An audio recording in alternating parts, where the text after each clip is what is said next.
მოგესალმებით. Როგორც ვიცით, საქართველოს მოსახლეობის უმრავლესობა წარმოადგენს მართლმადიდებელ ქრისტიანს. შესაბამისად, ქვეყანაში ძალიან ბევრია მართლმადიდებელი ტაძარი. საქართველოში ასევე ვნახავთ კათოლიკურ ეკლესიებს, მუსლიმურ მეჩეთს და ებრაულ სინაგოგას. დღეს კი ჩვენ ვეწვევით ერთ უნიკალურ ადგილს, უნიკალურ ტაძარს. იგი წარმოადგენს საქართველოში მცხოვრობ ეზით და იგივე იეზიდთა წმინდა ადგილს. ტაძართან ასევე მდებარეობს ეზიდთა სასულიერო საბჭო, რომელიც ეწევა საგანმანათლებლო და კულტურულ საქმიანობას. ამ თემაზე უფრო ვრცლად გავესაუბრებით ამავე ტაძარში მოღვაწე ფირბარ დიმიტრის.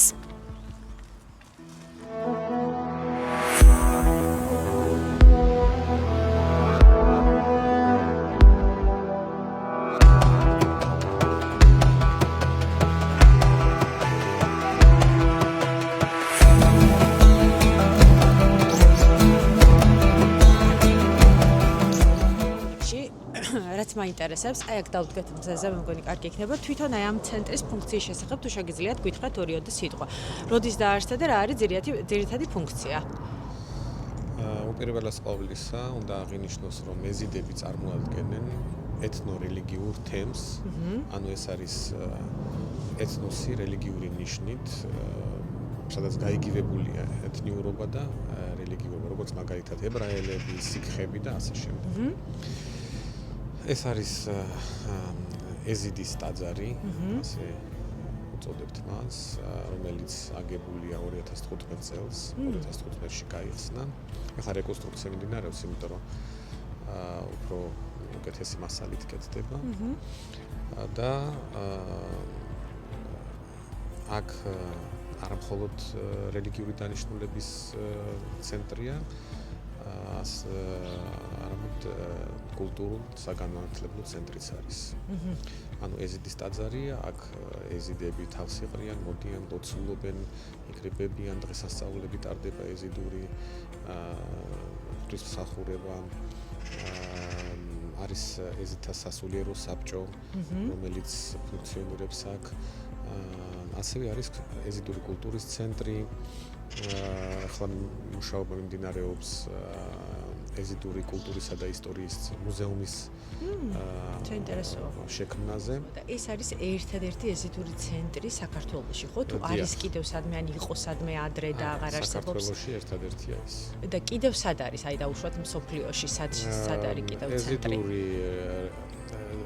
თავარი ტაძარი მდებარეობს ერაყის ჩრდილოეთით. ლალიში ეწოდება მას, ლალიშის ხეობაში. გარდა ამისა, ყოველ ეზიდურ სოფელში ერაყში არის საკულტო ნაგებობები და საგანმანათლებლო ცენტრები. და რაოდენობრივად ბევრნი არიან დაუშვათ ეზიდები ერაყში. ყველაზე მეტი რაოდენობა სად არის ამჟამად? ყველაზე დიდი რაოდენობა ეზიდებისა ერაყშია. ერაყშია. 400,000-ზე მეტია, 500,000-მდე. გასაგებია. და აი საქართველოში როგორია ისტორია? დაუშვათ აი ეზიდების პირველად ჩამოსulis, აი რა პერიოდს მოითვლის, ძალიან საინტერესოა ეს, იმიტომ რომ სამწუხაროდ ჩვენ ბევრი არ ვიცით ამის შესახებ. ქართულ ეზიდური ურთიერთობები პირველად წერილობით წყაროებში დაფიქსირებულია ერეკლე მეფის დროს.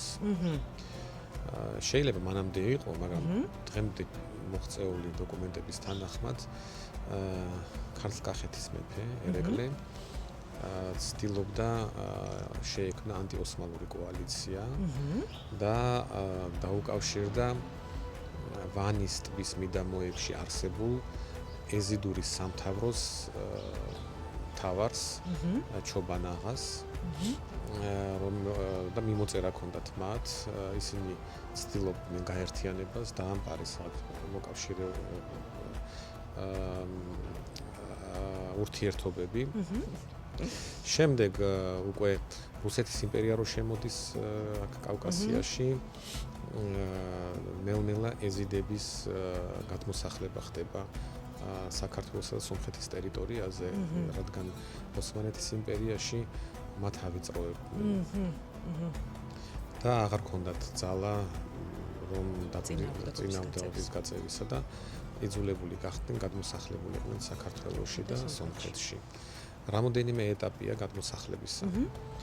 პირველი ეტაპია 1830-იანი წლების, მერე 70-იანი წლების და ბოლო არის უკვე 1915-დან 18 წლამდე. მე-20 საუკუნეში ესე იგი. გასაგებია. აი, რაოდენობრივად საქართველოში მაინც რამდენი იქნება ამჟამად ამ ეტაპზე? საბჭოთა კავშირის დაშლის დროს, ბოლო აღწერის თანახმად 1999 წელს ჩატარდა საყოველთაო აღწერა.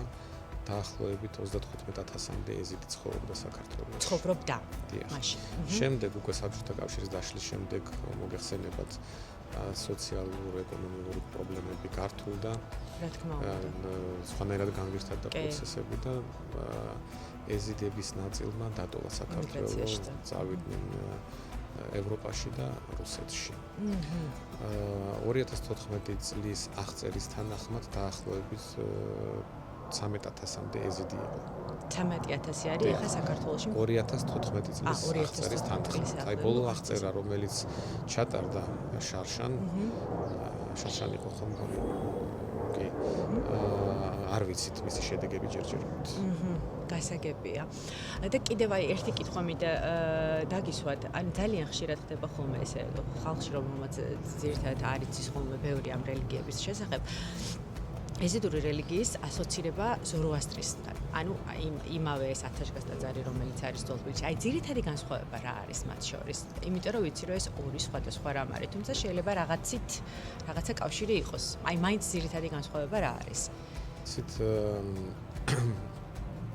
აი ეს ახლო აღმოსავლეთის რეგიონში არსებული რელიგიების ურთიერთობა ოდითგანვე იყო და კავშირები ბუნებრივი არსებობს. მაგრამ ზოროასტრიზმი მაინც სხვა რელიგია არის, ეს არის ძველი სპარსული რელიგია, ძველი ირანული რელიგია, მაგრამ ეზიდური რელიგია განსხვავდება. თვითონ მოძღვრება ეზიდური რელიგიის რიტუალები და ასე შემდეგ განსხვავდება ზოროასტრიულისაგან. ეზიდებს სწამთ ერთი ღმერთის, შემოქმედი ღმერთის, ხოდეს უწოდებენ მას და სწამთ რომ ყველაფერი ნათელიც, ბნელიც და ასე შემდეგ მისი ნების გარეშე არ არსებობს. ზოროასტრიზმში არის საპირისპირო თამისა ორი ძალა, ახურა მას და თანხმოვანი, რომლებიც ერთმანეთს ებრძვის მუდამ. ეზიდურ ტრადიციაში პირიქით არის ყველაფერი შექმნილია შემოქმედის მიერ და ერთმანეთის გარეშე არ შეიძლება არსებობდეს, როგორც არ შეიძლება დღე ღამის გარეშე არსებობდეს, არ შეიძლება არსებობდეს ნათელი ბნელისაგან. გარეშე ხო და აი ამაშია ძირითადი განსხვავება. გარდა ამისა, ეზიდური რელიგია უფრო ახლოს არის აბრაამული რელიგიების ოჯახთან. მასთან უფრო ახლოს არის და ეს არის ასკეტურ მისტიკური რელიგია. მისტიკური. აუცილებლად კი. ყველაზე ცნობილი დღესასწაული რა არის? ეზიდებს მრავალი დღესასწაული არის თებერვალში, მარტში, აპრილში, დეკემბერში, ოქტომბერში. მაგრამ დიდი ზარზეიმით აღინიშნება აი ამ ჩვენი ტაძრის სატაძრო დღესასწაული ივნისის თვეში. ტოაფა ეზიდს უწოდებთ ჩვენ მას. და ხალხიც მოდის ჩვეულებრივად. სხვადასხვა ქვეყნიდან ჩამოდის მომხმარებლები ჩამოდიან. ისე და ევროპაში სად არიან ძირითადად რომ ქვეყანაში ყველაზე მეტად? გაფანტულები არიან სხვადასხვა ქვეყანაში. მაგრამ კავშირები გაქვთ. უფრო გერმანიაში არიან. მაგრამ ევროპაში როგორც ვიცი, რამე ცენტრი ესეთი არ იქნება, ხო? რელიგიური ცენტრი არ არის, მაგრამ არის სათემო ცენტრები. სათემო ცენტრები.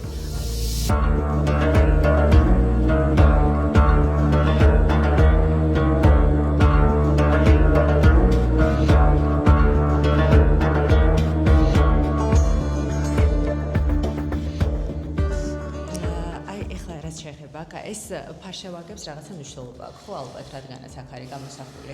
დიახ, ფარშევანგი ანგელოზების სიმბოლოა.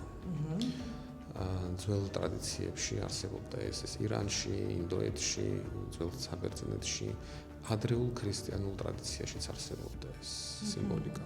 საინტერესო. და შეგიძლიათ შეხვდეთ ფარშევანგის გამოსახულებას მრავალ ძველ ქრისტიანულ ეკლესიებში. საინტერესოა. და კიდევ ვიცით რა მაინტერესებს, აი შენიშნე გარეთ იყო დავითის ვარსკვლავი.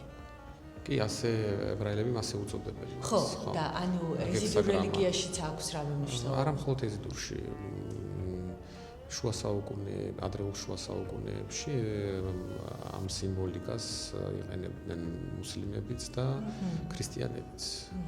გასაგებია. ეს არის ორი სამკუთხედი ერთმანეთში საპირისპიროდ ჩასმული, რაც ორბუნებრიობაზე მიგვითითებს კი.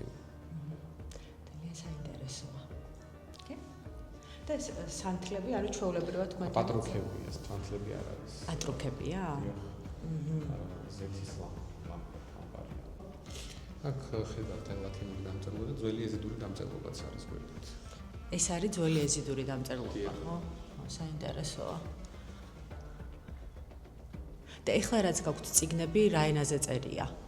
ძირითადად ლათინურს ვიყენებთ. ლათინურს. ძველი დამწერლობა ჩვენ ახლა მოვახდინეთ მისი აღდგენა და ვიყენებთ ამ ძველ დამწერლობასაც. ხდება გამოცემა წიგნების, ლოცვების, როგორც ლათინური ანბანით, ისევე ძველი ეზიდური ანბანით. და ანუ თანამედროვე ენასთან კავშირში, ანუ ადვილად გასაგებია კი, ამ დამწერლობის მოდერნიზაცია მოვახდინებთ. საინტერესოა. მიუსადაგეთ თანამედროვე ენას. აქ არის ძირითადად ასკეტიზმის სიმბოლოები. ეს ჯვალოა და მიწა ლალიშიდან.